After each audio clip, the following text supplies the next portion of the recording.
trail going on over here on the progress.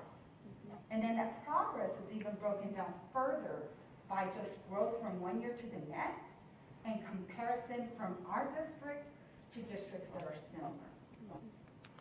And so those are just the two pieces. But for third grade, is there a growth measure? Because they haven't taken STAR before. No. Right. There isn't a growth measure for third grade, Okay. but if you were to choose a different grade level, like third through fourth, you could measure the progress fourth to fifth, fifth to sixth, and so on.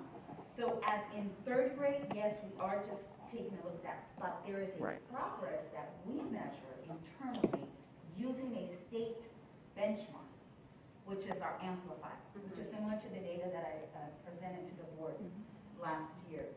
So we will have our boy data for all of our third graders, and internally we're going to have our own progress measures to see what growth we're using on our students from third grade beginning of year to third grade of middle of year, which we're scheduled to report to you all, and then middle of year to end of year. So from the STAR level, there's that piece, but from the state recommended benchmark, there's the growth measure. And so I just want to make sure that so in domain 1, we're talking about achievement, which is what this goal is based on, third grade achievement. The progress measures that you're talking about that show growth can be progress measures. They are predictive of this goal, of this achievement goal. Am I correct? Yeah. So if the growth goals that we want to measure are the progress that you're talking about, those could be measured through progress goals, right? They're interim assessments, beginning of the year, middle of the year, end of the year. So the board could still see the data, and that data would be predictive of this achievement goal. Am I correct? In theory? In theory, because the state is recognizing that might not be the best measure, but yes, in theory, yes. But it is, domain 1 is an achievement Yes, domain you are correct. at the state level. Yes, ma'am. Right. And when you're saying achievement, you're talking about meets grade level, or you're talking about also approaches grade level? Either one, they're both achievement. So the 40% that's recommended is meets grade level. Is that correct? Yes. Okay. Part of the reason why 57 was put on the table was because we made a very hefty investment in pre-K3 and pre-K4, which means we have kids that are supposed to be starting out of the gate a lot more prepared. And as a result, we should see that investment yield very quick results in third grade. No, quick in a 5-year span is what I mean. So if we've done our best to get kids out of the gate well, they should be performing well at first grade, even better at second grade, which means we should see that finally be measured in third grade. So that's why the number came up in the 57th percentile, because it was like, if we've made this investment, when are we going to see the results of that investment? And I think if it was a normal year, we would probably see the investment quicker. But when you think about it, and I don't remember who shared with me today, there's truly been some students that are third graders right now, and they haven't been in school since first grade. And I will add, But 5 years from now, that's exactly they will right. have had a Yes. more standard. And we're talking about today's pre-K3, pre-K4 that are coming in. And secondly, I conceded the fact that that number could be applicable to only those that went through pre-K3, pre-K4. I can respect the fact that if they didn't come in and they jumped in second grade or third grade, they would impact our numbers, but we could disaggregate that to kind of get a better benchmark. And I think that's a fair thing to do. Except that those students right now who started with us pre-K3, which was our first year last year, won't be part of this. They'll be in second grade. Right. 5 years.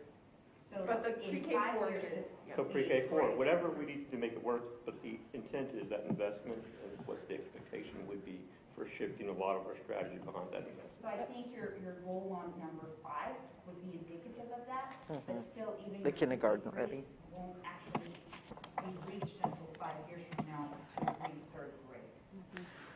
So I think we have a goal of trying to address the efficacy of the pre-K program. And just so I understand it, so if we did a 6-year goal, 57% would be viable? Because you're saying 40% because it's within that 5, because pre-K3 is not part of that thing. But would I expect that on the 6th year, that next group of third graders to be at 57%? Based on that, on that? Based on that, the current pre-K3 are right now in pre-K4. Because I would certainly take a 6-year goal of getting to 57 if that's what that, but I basically we just all need to challenge ourselves and of course ask from the board, what do we need to make that happen? I personally think our decision to have pre-K3 and pre-K4 is affirmative that we should expect better results. And I would agree. However, just as we're looking at the numbers right now of our enrollment of pre-K3 and pre-K4, we're not looking at every 3-year-old and 4-year-old in Judson IC being enrolled in that program. So to say that a whole cohort of kids are going to move and show that level of performance is saying that every child that could be in pre-K3 and pre-K4 are enrolled in pre-K3 and 4. Does that make sense? Which is why we're doing it right now, because what's happening is that parents are choosing in some cases, not enrolling their kids even in kindergarten and bringing them in at first grade. So even coming in just at first grade, we're already seeing the significant gaps in performance because they don't have to come to kinder. So offering pre-K3 and pre-K4 is the intent that we're going to be able to capture more kids and not just try to wait until the parents have to bring them in first grade, which way they are compelled to start their kids in school. Does that make sense? So we're not really capturing all of our 3-year-olds and 4-year-olds. And so the data that we're going to be trying to prove is you have to look at the entire cohort, not just the ones that enrolled in pre-K3 and pre-K4. I would hope that you look at all of them. Yeah, we are looking at the whole cohort, but to say that we're going to jump to 57%. From a real accountability standpoint, I can't make the superintendent accountable for 57% of those students she never touched in pre-K3 and 4. So I can only do that for those students that went through the program, and we should be able to monitor and see where their progress has been. That way it validates the investment that we have in our pre-K programming. That's all I'm saying. We can internalize it and make it our own. Naturally, all students need to be impacted based on the paper report. But I guess maybe I'm getting a little confused because this one talks about third grade students. Right. But are we trying to change it? I'm just saying that it doesn't have to. It can be adjusted to be indicative of only those that went through, if obviously my colleagues agree. But No, we naturally- already have one that looks just at our If pre-K. you were to adjust this to Then it doesn't meet the, only measure the kids who have gone through the pre-K program, then you're really not, I mean, you have to be responsible for all third graders regardless, and that's right? a good question. That's a very fair question about if we're going to then take into account those students that did not join our pre-K3 and 4, what that measurable goal would be. Obviously, I, as a board member, would like to still see what our participation looked like in pre-K3 and 4 and what the yield was at third grade, Right. and so on. But that is a fair question. And I think that could be a progress measure too, so you could be tracking every year, you could be tracking just the kids who, you know, we're going to track all of our kids, but then we're also going to break it out, and we're not going to be, I think that's the other thing, that we could break out the ones who have attended Judson's pre-K program so that you can see the efficacy. The challenge will be that we don't have that data in the past, so we're going to create that data system moving forward because our kids weren't coded in the right way, that way to get it. But I think you're right. I think it's a really important component to check. But on this goal, I think we have to roll those kids up into this cohort. And so then if we have, you know, a group of kids who haven't been able to attend pre-K, what is a feasible goal for that whole cohort? And so what your leaders are saying is that 57, which really would be 52, if we were to go back just with your basis on your percentage, is unattainable. That's what they're saying. That one is beyond, and when I remember when we talked about this, is you can set the goal wherever you want. But first of all, what we're doing is trying to create the conditions for success for our superintendent and our leadership team. Second of all, we only have so much money. We only have so many resources, right? And so, if you set a goal that's very high and you don't resource it, then you haven't created the conditions for success. So we have to think about that when we're addressing this. Like, is there a place that you feel, all of you feel, is somewhere between the 40 and the 51 that fits? What I might offer is, to everybody, I'm not trying to make a point to anybody in particular, but to me, hearing the context that you all have shared, the 40, so I think about goals as let's set goals that are ambitious and feasible. And the 40 feels feasible, but not ambitious. The 57 feels ambitious, but not feasible. And so, and hearing what you said about, it'll probably take 5 years to get to pre-pandemic levels. Our pre-pandemic level for third grade meets was 42. Yeah. The state average was 45. And so, to me, I might suggest 45 as an ambitious and feasible option. Couldn't have said it better myself. Well said, Jennifer. Well said. Mm-hmm. I agree with both of you all, however, what I'm concerned about is our baby. Okay. Okay, I know you think I'm crazy now, okay. Hard with math. I apologize. I mixed you up with this techno, but, this is what I was wondering. The state number here, is this a roll-up of all third graders in the state of Texas, or is this a recommendation that's being presented to the districts that this is the level that you should be at? From the paper report that you all were reading last night, which is the pre-pandemic report, this is It's actual. Average. Okay. So when I say average, from all districts, so it's an average. Okay. See, that I had that number, the way I was looking at that number was wrong. Okay, thank you. But to Ms. Eaton's point, I think she made a good point. That average, not that average, but that number is pre-pandemic. I wish that we had our taper report for now that we won't be getting until November, because I think that data would be valuable for us. But that's what the 31 is, right? Well, it's an estimate. Yeah. Estimate of what it's going to be. It's an estimate. So that could, you correct me, it could be 1 or 2 points different when we get the actual report. And that's from last night, that's an estimate based on the fact that not all students took the STAR test, That's right? true. Yes, That's ma'am. why we have an estimate, and that's why it's not counting this year, right? My third grader did not take the STAR test. Yes. So when you add that. And lots of others did not. Yeah. Right. Because our participation percentage this past school year was the lowest I've ever seen in Judson ISD. Well, it was So everywhere. a lot, but it was across the state, Oh, yeah. across the state. So the majority of our kids did not test. Yeah, because my daughter, she wouldn't let my grandson go. She's like, I done kept him out 1.5 years, and you want me to take him one day and let him get the crap, and, you know. And plus, our commissioners told parents that they didn't have to come. They Right. didn't have to test. So he didn't take it either, Yeah. for 7:30. Well, let me add this, though, because, I'm sorry, Ms. Eden.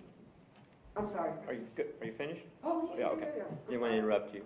But the situation is this, that as Ms. Duhart-Toppin had kind of mentioned about all students, the other emphasis is that we've made the investment in pre-K 3 and 4.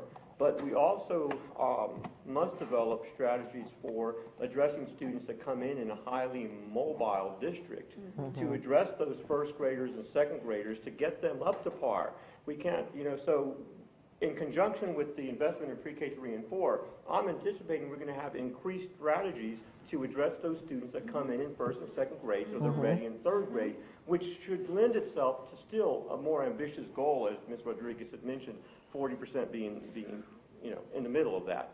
So my hope would be that we've identified some strategies, and we have ESSER funds, federal dollars, that are designed to help us bring more to the table. And there's $3 million, I think I saw in our ESSER fund budget that I asked Dr. Ball to present, that's dealing with social emotional, which that also addresses social emotional first grade and second grade.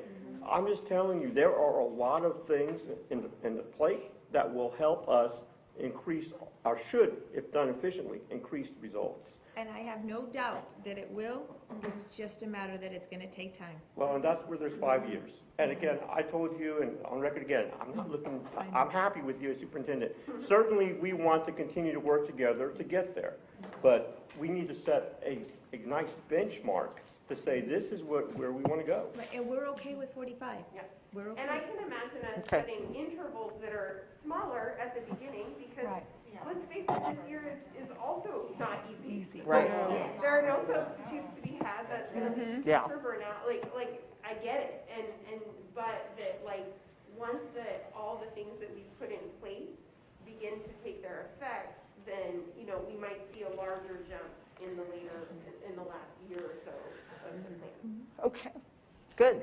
So we've got a 45, which is getting us back to the state average, pre-pandemic. Over the state average a little bit, but yes, pre-pandemic. You what? It's getting us over the state average. Over the state average, all right.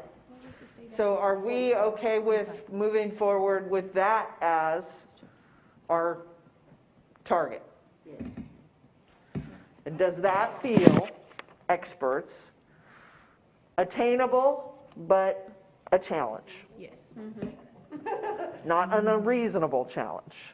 I'm asking the question. It will definitely be a challenge. Okay.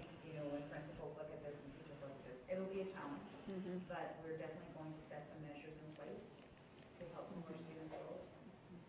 Okay. We can rise up to the challenge. Okay. All right. I really think that with where we were,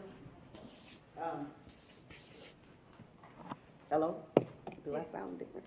I really think that where we were before the pandemic, that even with the after-school programs that you guys have set up and all the extra help, the bringing in the extra RTIs and stuff, that it's gonna, if we can just get this stuff under control and the kids can get to school, that once, we get going with it, the initial is gonna be a big jump. And then we'll level off and be able to do the 2 to 3% gradual increase over the 5 years. But I think that initially, it's gonna be a nice little jump because the kids are excited. They wanna be back in school. They wanna not just see their friends, but they miss their teachers. They really do. Well, and I will say, and I think all of us recognize this, but I think it needs to be said, is that nobody knows. Because nobody's had to recover from a pandemic. So we don't know, right? So we are setting a goal this is where we'd like to be, right? This is our goalpost, recognizing that, boy, we don't know what the journey's going to look like quite yet. So, and I wanted to point, I know that I asked my colleagues what separated you from Lone Star Governance or any other group, and that was the equity discussion. And the fact you had some emphasis, I think Ms. Rodriguez had mentioned that. So in terms of this evaluation that we're looking at now, we need to look at equity because we also know that the southern part of our district, Kirby, Woodlake, they're going to need more resources to get to that level. That 45% average, it could all be in Kitty Hawk, and if we're building a new middle school in the next 5 years, it could be at that new middle school on the north side. So when we look at this from an equity lens now, I'd like to know if we then incorporate a secondary, a part A, that, you know, Kirby is at a certain point, Woodlake is at a certain point, Metzger is at a certain point. So we have an overall 45, but we would have to evaluate then those individual campuses as well to ensure that the right progress is equitable across the district. Absolutely. You understand what I'm saying? Yes. Ms. Davis actually has that. Yeah. And I just do not remember, Mr. Macias, if you were on the board at that time when she did it specifically by campus, but we could definitely bring it back up again. Under this Yes. discussion though? Under the goal that we had, so then now we'll take this goal and do it by campus. Okay. So we can track, because that, you're right, it does affect how you might resource, and now Well, you and might. that's part of the strategies and the monitoring that we do, because you can't get to it as a whole in the district if the individual campuses aren't there. So that's something that I assumed, maybe, would already be part of when we build in those benchmarks. Not only do you look at it district-wide, but that you look at individual campuses. So the ones that are struggling, yes, then you bring in more and go in above and beyond. Because not in a perfect equitable situation, I could expect every campus to be at 45%, but No. that's not going to be the case. No. So we certainly want to look at what we need to do to get that campus as close to that goal, Right. knowing that Kitty Hawk and the other middle school may be at 55%. Which is also why we would disaggregate them by student populations, so that we know if you guys saw the lines, right, the charts? And so if we know that our Latinx children are not reaching the mark as quickly, what kind of resources do we need to put in front of our children to make sure we're closing those gaps? Because that was something you all talked about, is how are we closing the gaps on all of these goals? So we'll talk about that, which is also a growth indicator, right? So I think we can disaggregate it so that we are really having all that data in front of us, and that's what the richness of having this framework is to have this data in front of you in order to make the decisions that you need to make as a board. And so we would need to add it then under these preliminary goals? No, because we'll add it into the progress measures, and they'll be disaggregated already. Yes, ma'am. And just so the board knows, once these are approved by the board and these are officials, then our plan is to take these to the campuses, share that with the administrators, share that with their leadership team, and build their goals off of this information for us to be able to meet that. So it's all part of the site-based management, campus improvement plan cycle, district improvement plan cycle, that we'll be using this information. So I don't know if that helps, but I just wanted to share. It does, and since I'm a for the record type of person, I want to say this too for any of our educators and professionals that are listening. I wouldn't expect any of our teachers or campuses to make goals if they didn't feel supported or get the support that they needed. We can't put goals up and then not offer any support to our professionals to get the job done. So my expectation is that we would support them. And again, I'm saying this more for the record because I want to be clear. I'm not just saying Jose Macias and my colleagues, we want this. It's all of us. We want to support that growth, and we're willing, at least I'm willing to see that through. And for the record too, you know, we've already been talking, so in the next month, I'm already coming to the board with the things that we're going to need, because these are big goals, and I'm not about to fail, so. Sure. Okay. And it's not lost on us either that, like, it feels uncomfortable to have top-down mandates come through, and like, that applies to you all sitting here, but also then all the way down to teachers and everybody who is a part of that. And so I love that that's going to be brought to the campuses to help them decide, like, what's the part we're going to take on, like, what role do we play in this, and that they have some autonomy in how they are contributing to the bigger whole. Really, as opposed to feeling like a top-down mandate, what I hope it feels like is a goalpost that doesn't move on you. You know, how about a goalpost that just stands still for a little while so you can build the strategies and have the freedom to execute under your expertise to get there. Instead of throwing the baby out with the bathwater Right. and starting over. And- And I do also want to say that I have faith in our educators. We have amazing teachers. And yes, I know that they're tired from last year and this year, but I have no doubt that they want every child to succeed, and they want every child to attain that growth that they're due, and that they'll work really hard to get this done. But it's also not a gotcha. Right. And I want to stress that too. We're not going to come back in 5 years and say, oh, y'all are all fired because you didn't make this goal. That is not what this is about. It's about working together in the district to move forward in critical areas that the board has said, this is what we think is going to make the district better. And not just us on our own. Looking at the data, it's all fact-based that we can go back and point to. It's not just pulling something out of the air. Right. I was sharing with Mr. Macias when we were going through this last night.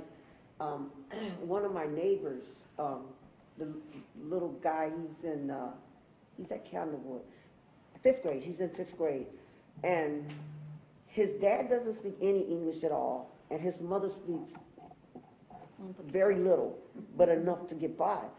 So from the time he gets out of school on Friday till he goes back on Monday, except for when he comes over to talk to me, and he comes and talks to me just to speak English.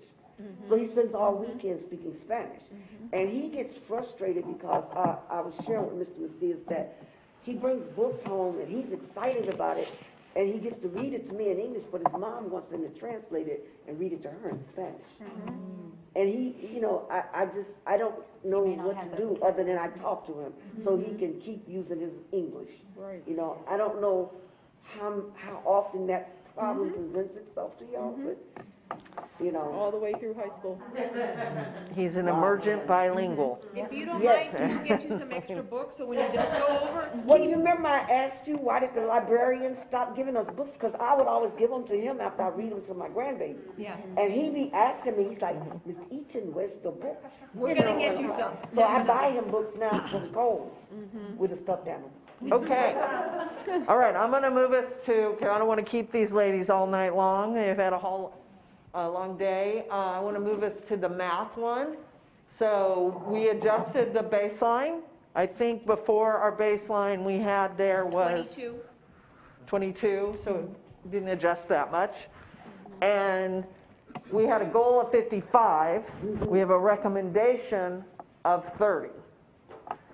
So how are we feeling? Math, we know, is a little harder to move, but want to have that same dialogue that we just had around math and see if we can get to a number, because 55 feels pretty So, unattainable. so just to put this in context, and Ceci, check my numbers if I'm correct. In 2019, we were at 41, and that was pre-COVID. So going to 55 with knowing where we are now seems almost unattainable, I'll be honest. Okay, so we have 30. So those are is my 2 cents. recommended. We had 41, you say? It was Yes. 46% on third Yeah. grade math, right? So it's 46% It that was meets 46. grade level. It was 46, 46. 46. Okay, thank you. or at least that's what's on here. Yeah, on our paper. Sorry, on 2019 Yeah, pre-pandemic. was 19%, and then 2020. That's the 7th grade, we're looking at 3rd grade Oh, math. sorry. No, it's Third okay. grade. Yeah, that's the one that choked me. I couldn't understand why it went down like that. Okay. Okay, so last time you looked at a little bit of, what's the state average pre-pandemic? Where are you looking at? 49%. I'm looking at 2019. And 45 for Region was it? 20. And 46 Yeah. to 29. 45 for what? Region 20. And But the state 49 for was the at state. 49. So we were only 3 points behind the state back. And, Okay, surpassed. so we have, I don't know if you guys can even see these numbers. 19, 46. It was 46? So we're looking at kind of a range here. We've got 2019. our recommendation by our leaders. We've got Oh, okay. where we were, where the board originally based their goal on without, and then the region and the state. So is there somewhere in between here that we can all feel is attainable but a stretch? What is the snapshot of this for last year? I know it didn't count, but what's the snapshot? Like we had The 21. The 21. oh, God.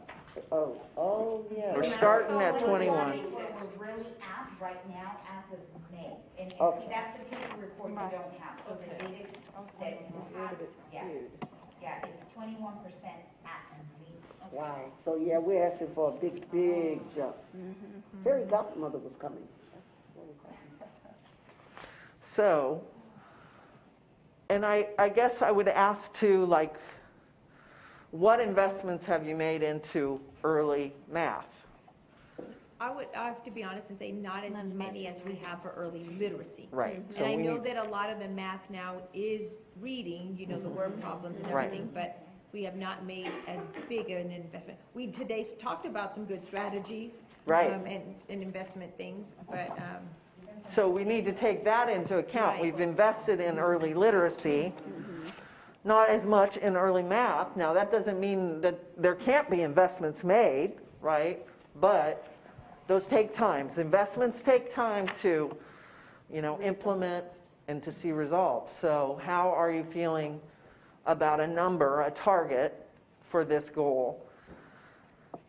Well, yesterday, Ms. Canoia she brought up a very good point that with the math, it's more difficult to make those movements because it requires so much more, you know, it's more intense than with the literacy. So I'm inclined to go with the district, you know, to adjust my number down some, because we were one of the groups that had the big number. So you're inclined to go with the 30? Yes. Or at least, you know, 30, 35. Does anybody feel strongly differently? I would argue again that we should aim for pre-pandemic levels within the next 5 years, which would be 46. 46? And this is third grade math we're talking about, right? Yes. You know, and that seems to be where we are. And we have our taper report that shows pre-pandemic 2018 and 2019, but I also have the 2017. In 2017, we were at 47%. So we've stayed between 47 and 44% pre-pandemic. So we haven't really grown. Yeah, exactly, which is the point. We need to do better. And so now we took a hit this year with the pandemic, and everyone has done so. So as we establish our goals, we should be able to get to where we were before pre-pandemic, and again, within 5 years. I'm not saying that we need to do this year over year. It is a 5-year target. So we're going to see some adversity as we go through the first year, second year, third year. But clearly by year 4 or 5, I would imagine we're getting closer to that goal. And so I would also agree with Ms. Rodriguez, we need to make that a little bit more of a challenge, especially since we've been through 47 and 44% pre-pandemic. Okay, so it sounds like, and I want the rest of the board members to weigh in, because everybody's voice counts in this, that we're landing somewhere between 30 and 46. So we have the high end at 46. We have 30 as a recommendation. Trustee Eaton agrees with that recommendation. How are the rest of you? That I haven't heard from? I'd love to hear from you guys. I mean, of course, you want to see a certain challenge. You want to see the best. But, you know, are you guys able to get them higher than 30%? That's what we will always strive for. We will always strive to give them the best. I just, in my experience, even when we don't have typical challenges, maybe a 3% raise per year is still a lofty and a stretch goal each and every time. And so, definitely at the mercy of the board, but that was why we had that recommendation. Sure. Right, and it's just not a recommendation that we just pulled out of our hats. No. It comes from things that we've heard from the commissioner, things that we've read in regards to coming out of crisis and pandemics, is how difficult it is. And you know fairly well what our kids are coming with. 15. And also just keeping in mind that we're still looking at this, at the STAR math test, which has evolved from what our summative tests have looked like in the past. In the past, our summative tests have looked like just basic arithmetic. Now, it truly is a reading test. So they have to be able to master a reading test and be able to identify what it is they're asking them to solve. So it truly is a multi-step, multi-process. So it's not just evaluating math, which is why our math scores across the state are lower. So, And lower than so before pre-pandemic, the recommendation was about 3% growth, 2 to 3% a year, right? That's a feasible growth. If you got into 5%, you were really kind of pushing pretty hard. That was pre-pandemic. If we were to do a 3% growth over 5 years, that's 15 points. That puts this number at a 36, which is not the 46 that we had before. I grant it. It's not the 30 that we walked in with. So do we feel that's a stretch? Not enough a stretch? How are you feeling? Yeah, I haven't heard from you tonight. Right, and I was just going to say, my input is that I want us to be realistic. I do want it to be feasible. And if our leaders recommend what would be somewhere between 30-35%, I'm fine with that. Okay. Trustee Diaz? My main concern is that it's realistic. Yeah, I think that's the way they're looking at it. Yeah, that's the same with me as well. You know, it has to be feasible. Right. It's a lot going on right now. I just want to make sure that they're able to get, reach that goal though. And I know that it's not the best, of course, but is it feasible during this time? There's a lot going on. So it's a tension between feasible and challenging, because we want adult behavior change. We want to create change. We want to say, you're going to have to create some new strategies, right? That's what you guys are doing, are pushing. Hadn't heard from you tonight. Trustee Diaz? Thoughts? Not to put you on the... Can y'all get to 30? That's the most reasonable one, is to try to get to 30. If you can get to 30. I mean, isn't Pushing. Yeah, it's not going to be easy to get to 30. It's still lofty. I know it's. And the other thing is, Feel confident Mr. you can Diaz, get to 30. is that the strategies that were put in place for literacy, there's not the same type of strategies for math. So that's another thing, that's another challenge, is putting in math strategies that are going to be accessible to the 30%. So here's where I'm struggling with. I guess that was one of my questions. Can you get to 30? The answer is yeah, I don't want to see it up there, right? Because I feel like it's not a good place to start, right? So I'm unsure. So can you get to 30? It's not going to be easy to get to 30. But you can get to 30. You feel confident you can get to 30? No. So here's the thing about math and about reading. Once they master that basic phonemic awareness, decoding kind of thing, you do the same thing over and over at a higher reading level. Math is completely different because there are discrete skills and concepts that are taught at every grade level. And if you miss out on that, then there has to be backfilling that has to be done before that they can build on it. This last year and this year, we have kids going in and out for lots of reasons. Virtual did not work for every kid.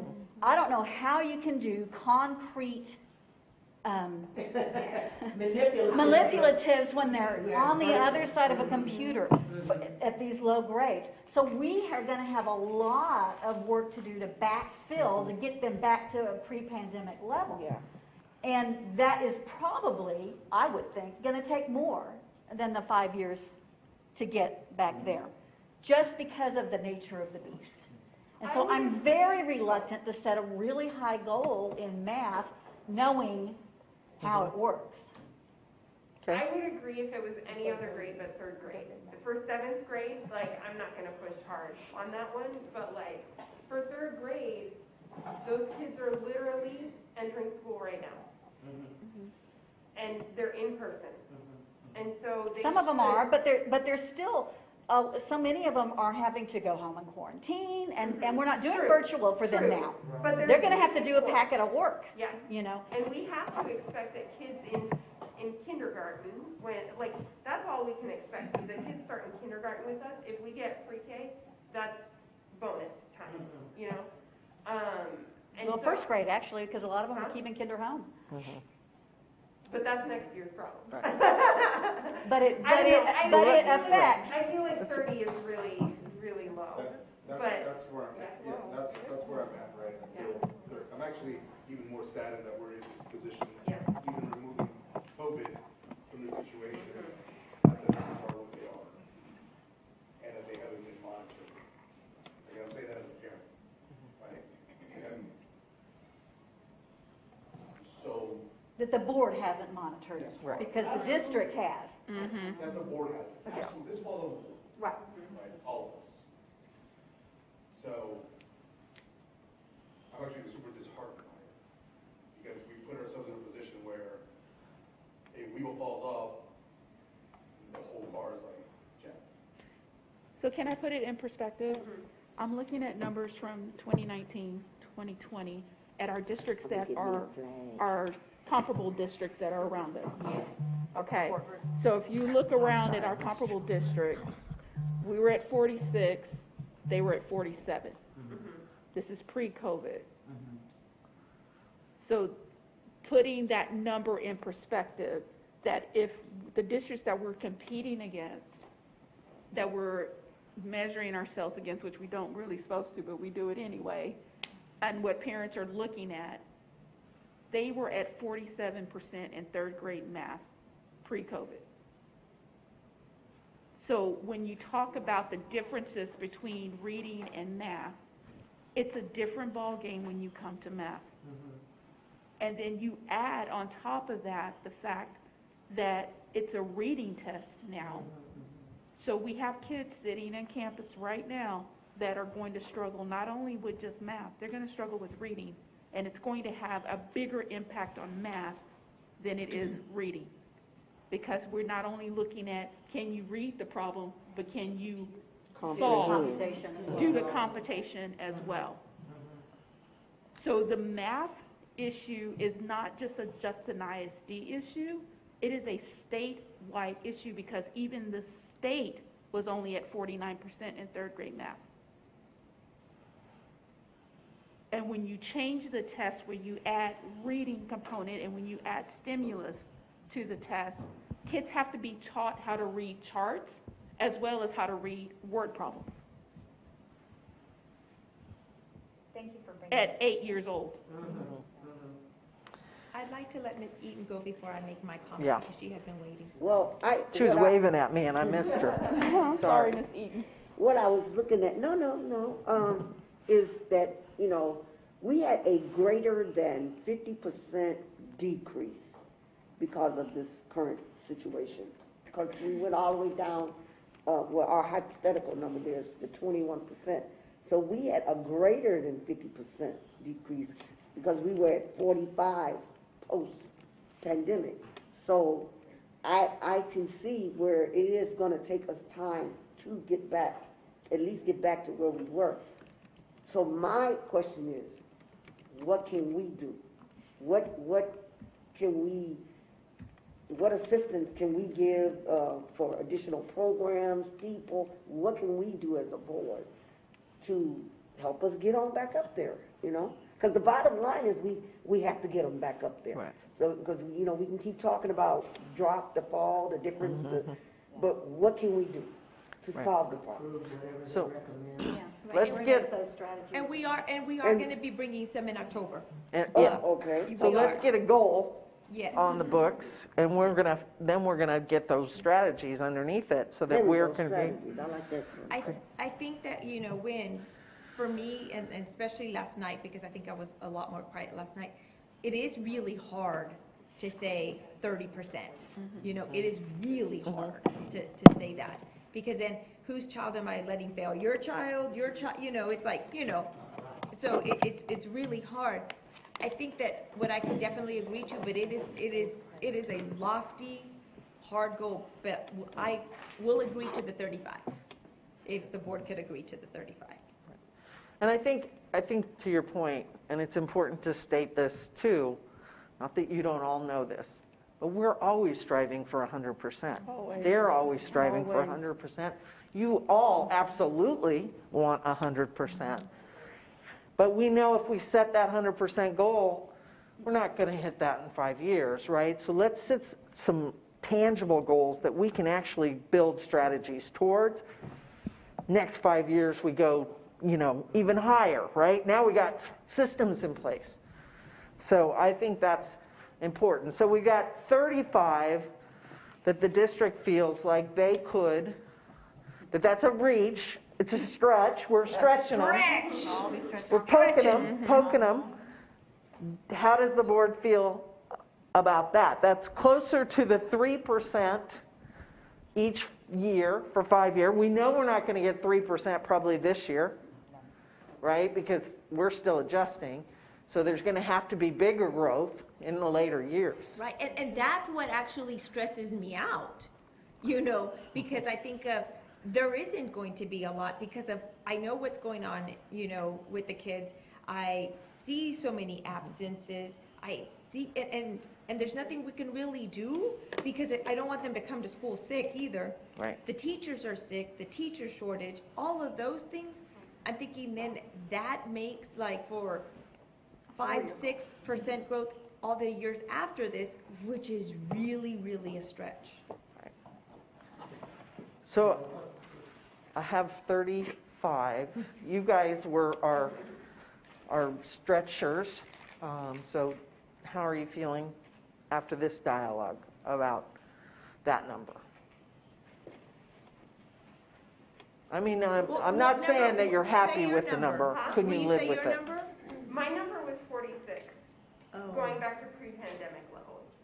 Because the kids that, again, and I'm not gonna be the one to hold this all up, but again, the kids who are going to contribute to that in the year 2026, some of them have not entered school and wouldn't have entered school whether there was a pandemic or not, right? They are 4 years old right now.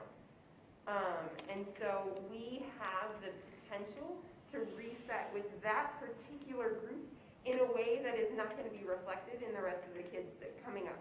That might not, I think we have the potential to see a big jump doing exactly what we've done for every year leading up before the pandemic.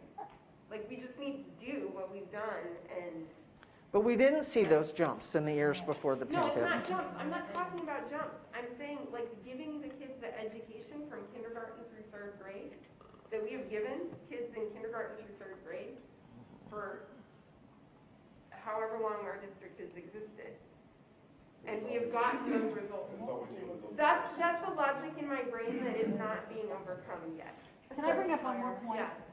We're going to be asking our teachers to focus in 2 areas with new strategies and new things to attempt to do, because let's face it, our pre-K through 3rd grade generally are self-contained classrooms. The kids don't switch out. So I'm the teacher, I'm teaching reading and I'm teaching math.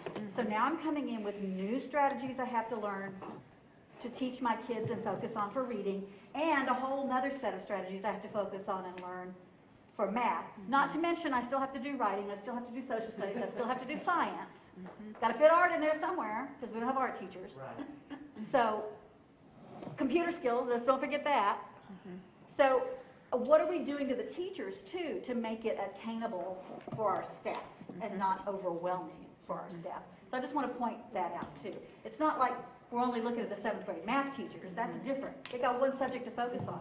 Our elementary teachers focus on way more than one. So would our investment reflect that reality for those educators? I mean, I guess, wouldn't it? There there is support there, but how many trainings can I go to and come back and implement and do it effectively? Is that the only lever? That's one of our questions. I don't know. I'm sorry, I don't, Is that the only Is lever? training the No. only lever? no. No. Mm-mm. I think that has to drive the goal, right? Which is, yes, under current circumstances, with current conditions, unattainable. However, because of this, there has to be more levers to get pulled. We just have to be told what they are. Well, and to your point, I mean, look, we could be doing the same thing that we've been doing, or we could say, that ain't working. There are strategies, ACE strategies, other strategies that do move kids faster. They cost money. They're harder to implement. So I guess that's my point too. If we set a goal at a much higher level, then there's going to have to be structural changes that may cost a lot of money. We have seen success in that area in third grade with putting, our best teachers in front of our kids who need it, paying our teachers more for that duty, there's a lot of strategies around there. I'm not the expert, so I wouldn't dictate what those strategies were, but It's also not just third grade teachers that we're looking at. We have to look at what's happening in kinder, what's happening in first grade, what's happening in second grade, so that we can build, It's a continuum. so that when they get to third grade, then they are at this level. Absolutely. So then it's also a deployment for the district, which is, I've So- done professional development and things like that, and it's challenging. It's a student achievement goal, Right. right? We're focusing on student achievement.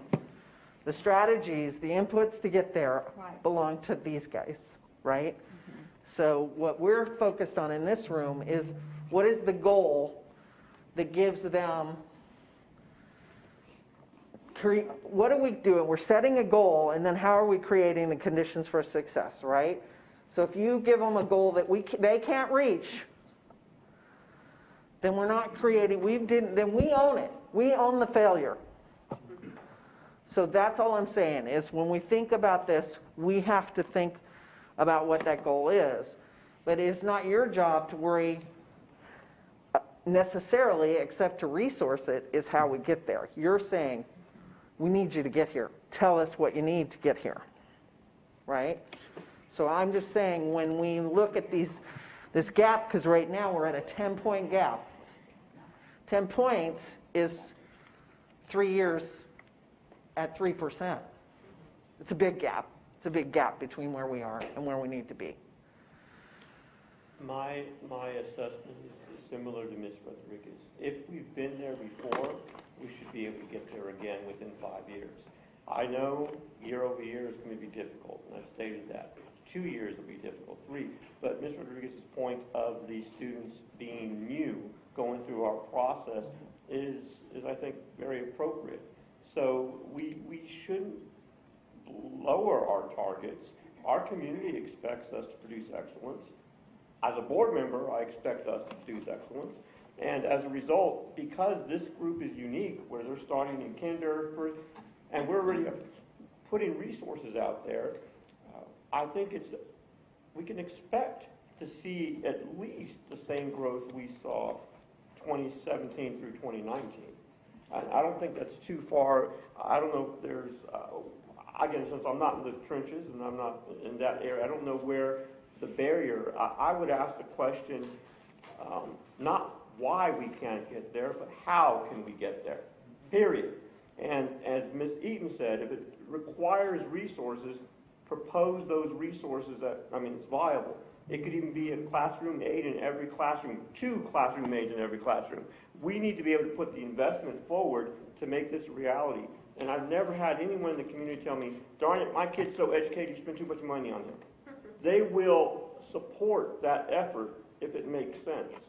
We have a lot of ESSER funds, which again are to help us get our kids to grade level. So we have an influx of cash that is supposed to be utilized for this.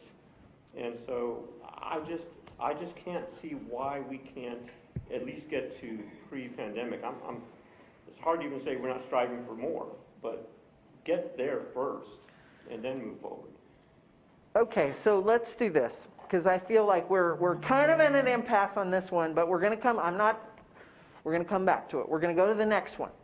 We're going to go to the CCMR one and see if we have some space in there. So we're tabling it. I'm taking what you guys, we're going to keep this conversation, but just in case we can move forward, let's try the CCMR. So CCMR was at 50%, or that's where it was, that's the 2021 numbers, correct? Yes. 2020. And we had a 25-point gain, percentage point gain, and the district is recommending a 15% gain, which is 3% each year. And so I know you guys had some thought process behind that, so I'd love to hear you share that with the board, please. So one of the things that I didn't know yesterday is that the indicators for CCMR has changed. So knowing that part, that's also a little worrisome. I have slides on that if it's helpful. So before CCMR would count, we would get a half a point for students that were in the coherent sequence for CTE. And so that would bump us up a little bit because we're a huge district for CTE, all of our career technology courses, and we have pathways and programs of studies at every high school, and we really start trying to get the kids enrolled in CTE as an 8th grader and then continue that progress. So it wasn't hard for us to get that. The state has removed that. So we will no longer get that extra half a point for every kid that's enrolled in the CTE course coherently. The other thing that's been taken off the table is military. So we got points for every kid that enlisted in the military as part of CCMR.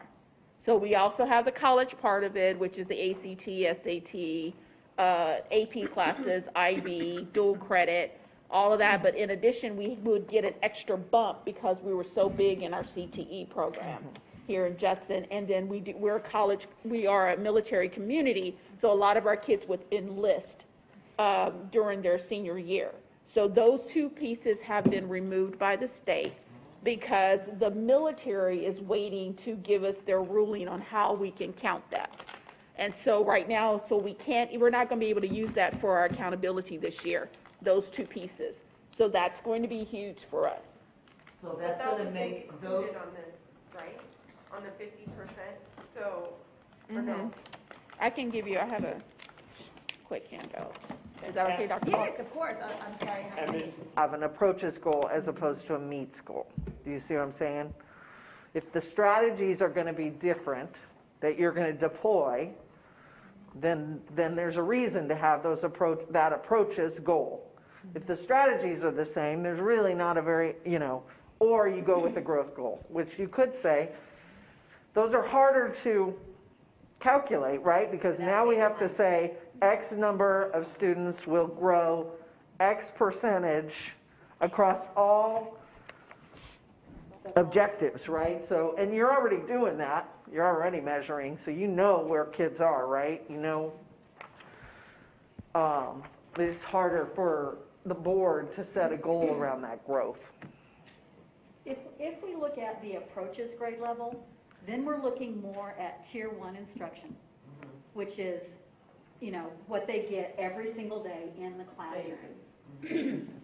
And from what I'm seeing, it sounds like that's where we need to make the changes, is that what is happening every day in the classroom in terms of good instruction, or down below to, that wasn't coherent. I think we're going to affect more kids if we look at an approaches grade level for this particular one, because the lack of success is not there. And when you think about the strategy, so let me try to see if I can phrase it. Yeah, phrase it better than what I So did. tier 1, clearly, the indication here, needs to be supported. It needs to be strengthened. So when we're talking about the only 27% actually even met approaches, then you're really thinking from a teacher's perspective that we need to strengthen the Tier 1 instruction so that all our students can experience success. Right. Thus, the reason to focus on the approaches, just so that they can meet what the state would define as minimal success, right? If we focus on meets, which Ms. Rodriguez already said, that's then on top of that, a different set of strategies to go deeper. Now we're going to try and do two things at once when we know that first we need to build this foundation well, because clearly that is a sensible. Okay, so I hear what you're saying, and I want to make sure that we're clear with the board. So when we think about this, if 27 plus 5% is 32%, that means 68% of the 80% who are taking 7th grade math did not meet grade level. Yes. So tier who aren't at grade level, who aren't even getting at grade level, and we're going to move them with the strategies that we deploy. Did I put that in the right way? I think that's definitely a way. Okay. Yes? Yes, ma'am. All right. So I have one more question though. Yes. Before I go all in. No, absolutely. Our historical data shows that we have a problem with approaches for the last few years, not just pandemic related, but pre-pandemic. Right. That's what I thought I was reading, but. Well, pre-pandemic for approaches at 7th grade math, we were at 55 in 2019 and 53 in 2018. And 50 in 2017. 2018. So say that 2017 was 50 approaches. Approaches. Then 53, then 55. So we went up about 2 or 3% each year. In 20. Say that again, 2017, what was that? 50, 50% approaches. and then 53, and then 55. Yeah. When did we start? Have we been doing this, like placing 7th graders in 8th grade math for a long, long time? Okay. Been in practice for a while. Well, I can speak for the 3.5 years I've been there. 6 or 7 years. And I taught middle school, and yes, that was the So at least practice. going back to 27, before 27. And then somewhere in that time frame, you have to also realize that the TEKS changed for math. And so that played a role in what we're looking at too, as far as the data and the performance of students.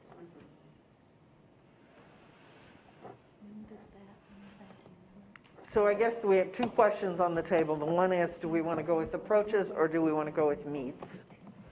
And then the second one will be, where do we want the target to be? So we've kind of heard some arguments for the approaches. Does anybody have a significant argument that they want to go with for meets? What is the approaches goal? I'm sorry? What is the approaches goal? We haven't set a goal yet. So that would be, I mean, I would like to look at what that would look like to make a decision on which one to choose. So right now, at meets, we're starting at 5%.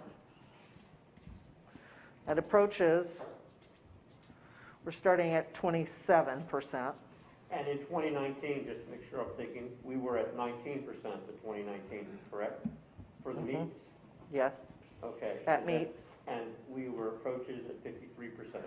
55%, I think, if I could read my writing. 2019 is 55. Okay. Yeah.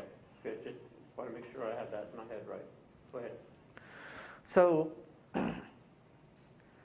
a target here, if we were to go with a 3% a year growth, would put it at 20. Just throwing a number out here right now. At this one, it would put it at, somebody help me with math, because clearly this is a math goal, and 43, so 15 and 17 is 33? 42. that right? That's right. That's right. What do you think? Doesn't look right. think? All right, so those would be, From 27 to 15-point gains over 5 years, 3% a year. We didn't make those kind of gains here on either one. So, and that's 3 years. So we are, to me, if this is the trend line, we're going to have to make significant changes to behavior, adult behavior, to get to a 15% gain.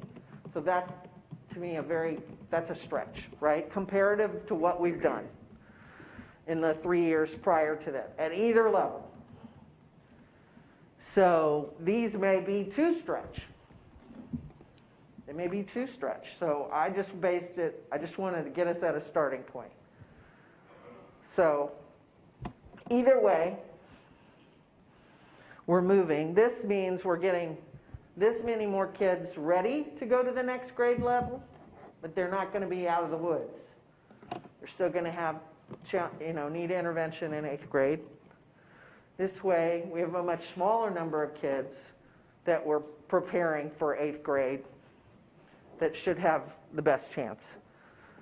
So I think what we've heard here, the argument for approaches, is that we have a different style of instruction that is a strategy that can deploy, that'll reach more kids. That's what I heard. And I would have to agree with that. The approaches level. Okay, so you're for the approaches level. I don't know if that gives you the information you wanted to make that decision, but I'm still processing and Okay. looking at what that is. And the same thing that's been said in our earlier goals, if we're not even looking at pre-pandemic to be sort of a baseline, then I think we're failing our community. We need to look at what we have done in the past. This one is unique because it's probably the worst one we have, which means we need to up our game here because there is consistency in negative numbers for us. So it requires a different effort, a different approach. Monitoring is fine. We could even say we'll monitor it every year for approaches up to the 5 years. But I just don't want to end up below where we were before. And that is what you're putting on there right now. That's the trend you're having us. We're not even, if we do the approaches at 42, and we're at 55 when we had the last assessment, and this is over 5 years, mind you. I may not even be on the board 5 years from now. So the thing is, we need to set a better tone and an expectation, and then support it. okay. So the selection of either meets or approaches will dictate our focus, which then dictates our investment. Is that right? Say it one more time. So the selection of meets or approaches will dictate our focus and set the tone for our investment. It would set the tone for their strategies that they would deploy and come back with you and give you, either ask you for resources, but also giving you progress monitoring around that. And the strategies to get measurable gains from approaches to meets are materially different than those from did not meet grade level to approaches. They're distinct, separate, there is no overlap. No, you can't say I there's would no. say there is, in the sense that first the teacher needs to master how to even get kids to the approaches level first, right? Based on our data, that hasn't been mastered yet. And so we can say we want to even move meets up higher, but you can't even get or reach meets unless you reach approaches first. So kids won't even stand a chance to give us a percentage point in meets if they haven't even approached, if they haven't even passed. So when you look at that, how are we going to move the needle on and increase the percentage by 15 points when we need to increase our percentage to get our kids to pass and hopefully beyond passing so that they could even be in the needle under meets? Our investment in the strategies to get, theoretically, right? And there's a bona fide question is that agenda statement. That the investment to get students from, approaches to needs.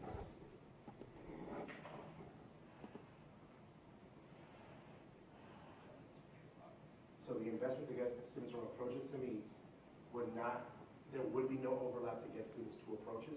There would be some. There would be some, like Yes. a material sum, immaterial sum.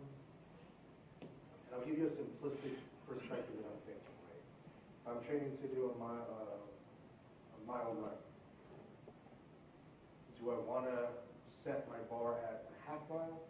Because I'll get to the half mile if I'm training for the mile run, right? And that's really simplistic, so I'm trying to understand, break this out of my head.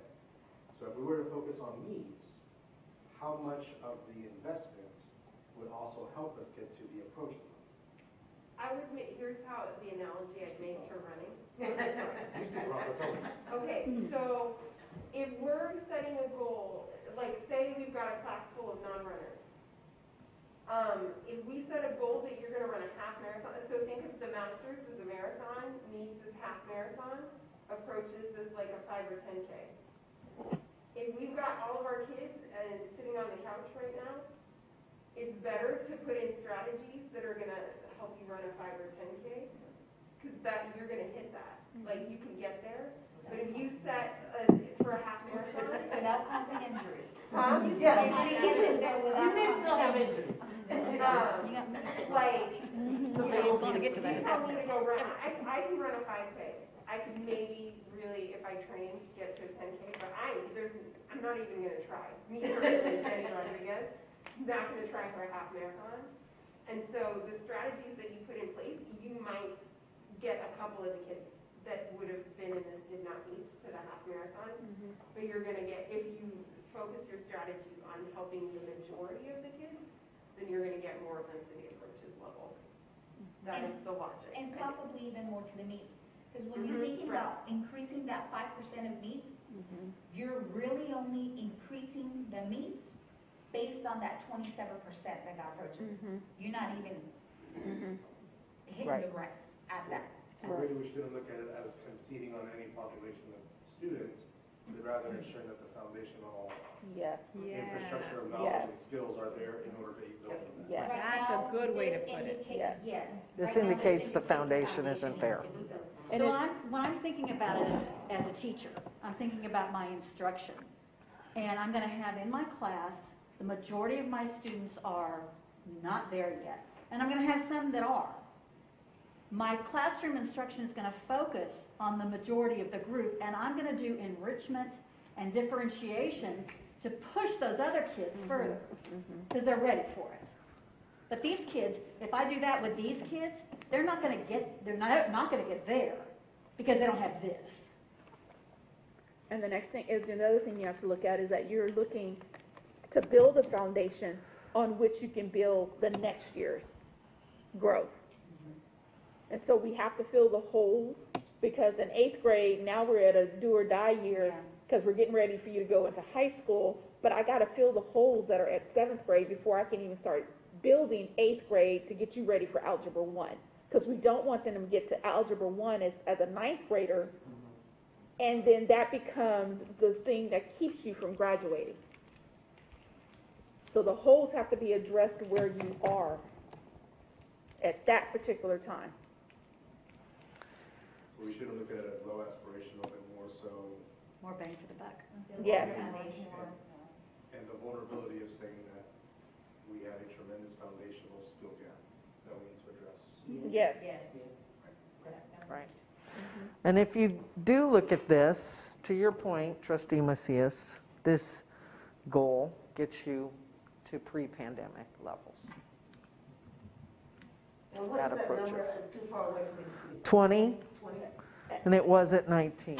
And that would be fine if we weren't already significantly below Region 20 and the state. If it was on par, I could live with that and say, that's great, my community's getting the best from us. We're not. And so clearly that being double, that's just not acceptable. I can't go back and say, we're gonna still be twice below all those schools in our county and behind the state, and we're good with it. I just think it sends the wrong message. I really want to say if there are best practices, as I said yesterday, and Dr. Duhar-Toppin and Cece, I'm sorry, yes, you can think about the fact that someone's already doing it right. We have a consistent issue with this area. It's being done, so let's find out what they're doing and why we're not there yet. And if it's about our students, then I've already talked about social emotional support. I've already talked about more tutoring. I've talked about after-school care for middle school, more guidance. There are things that I think we're trying to do. I'm sorry? Summer program. Summer program. All of this helps there.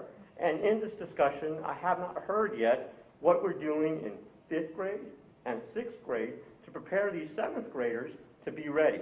Because that's another strategy where we put resources in. At 25, this is a 15-point gain. Is it where we want to be? Absolutely not. And everybody's recognized that. So the board needs to decide. And I think at this we can just say, these are the two numbers. This one is a big stretch. This is still a stretch, I would say, if I'm looking at you leaders over there, you experts. So from the board's perspective, to move this conversation forward, let's just go around the room and find out where you want to be. Where do you want to be? Where will you accept? Not where we want, because we know we want something different. Where will you accept that this is a feasible, attainable goal that is going to challenge our district to change what's happening now so that things go better for kids? Test fall in any of those? No. Not to count towards ASVAB. accountability. We do track it though, ASVAB. But it wouldn't be under CCMR. No, it's not. Because Yeah. they negative them. Yeah. So they really should take the M out of CCMR right now.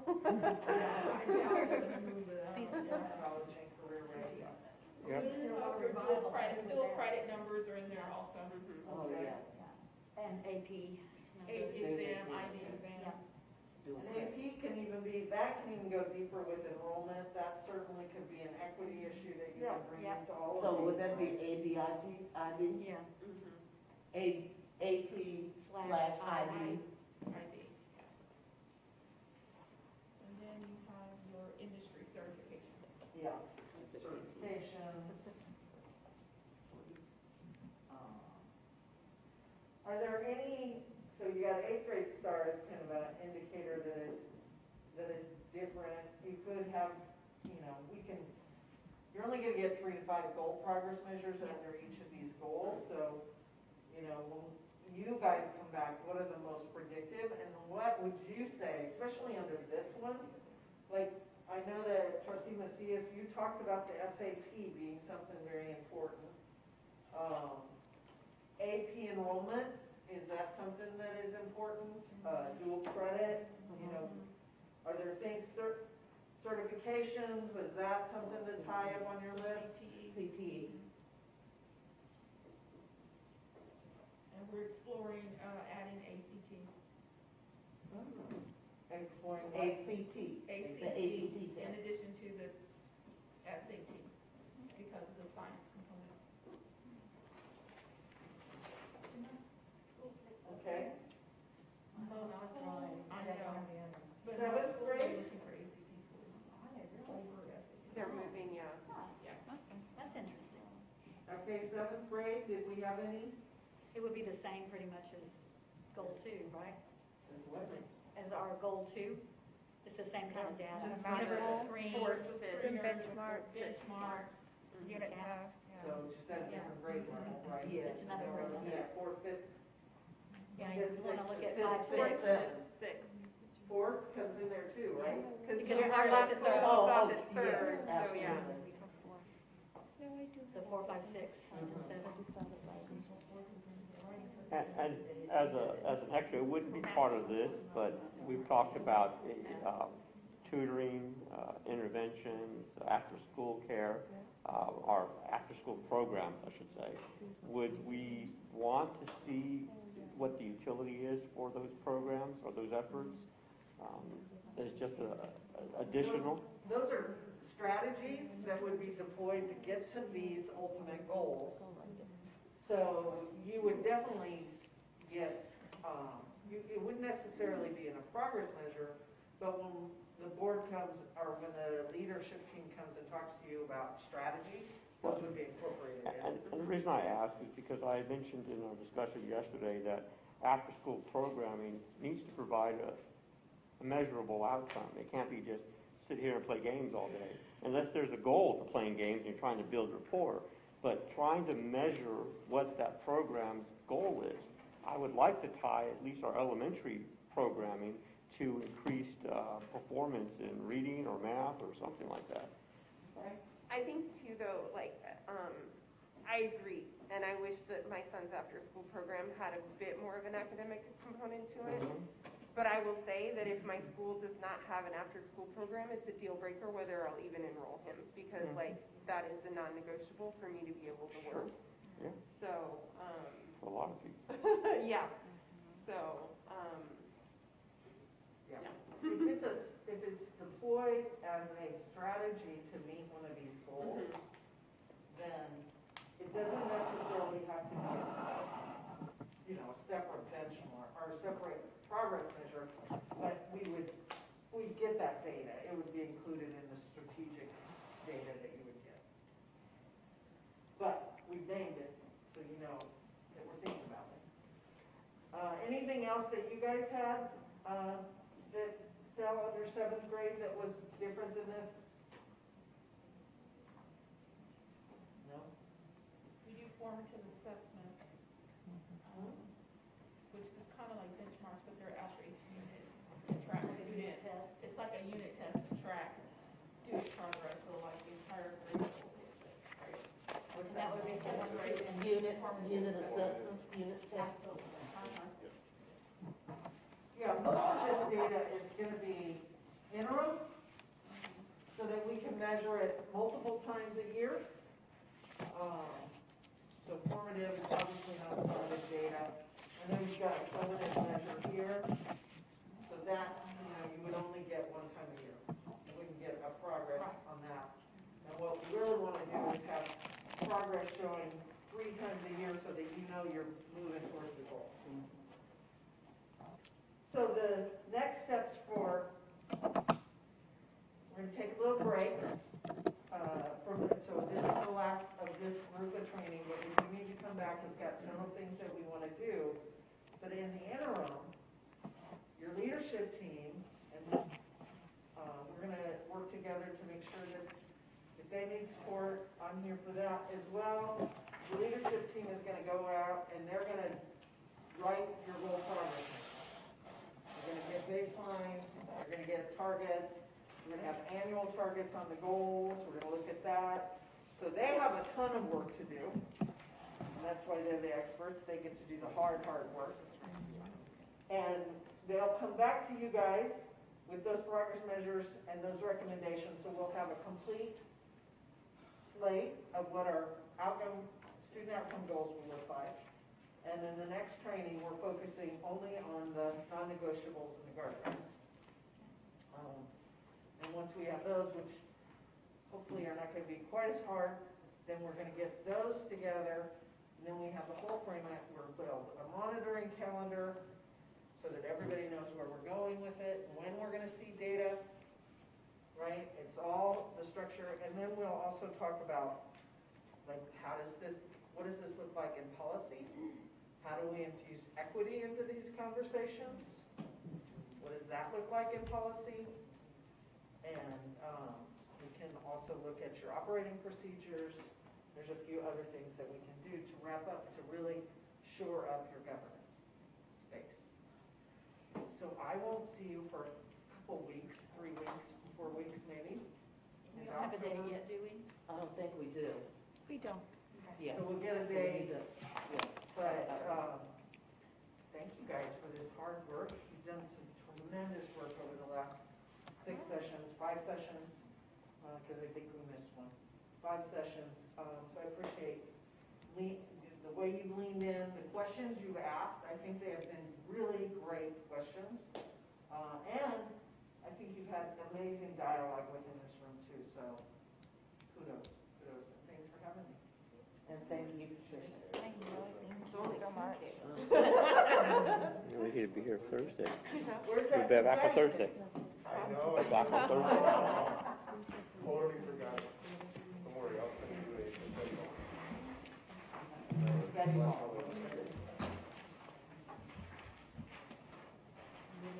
So we have no other business. I would like to say, oh, here we go. Betty, we did not have any action at all on item 3. We did not go into closed session. We did not discuss, and she's gonna write that on the notes. And nothing on operating procedures. Right. That was this is item 3. Number 3, discussion.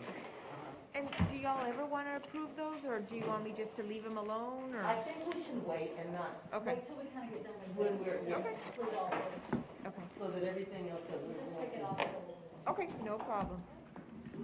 So if there's no other discussion, then at 8:53, this meeting's adjourned. This training. Thank you. And bed. Betty, can you help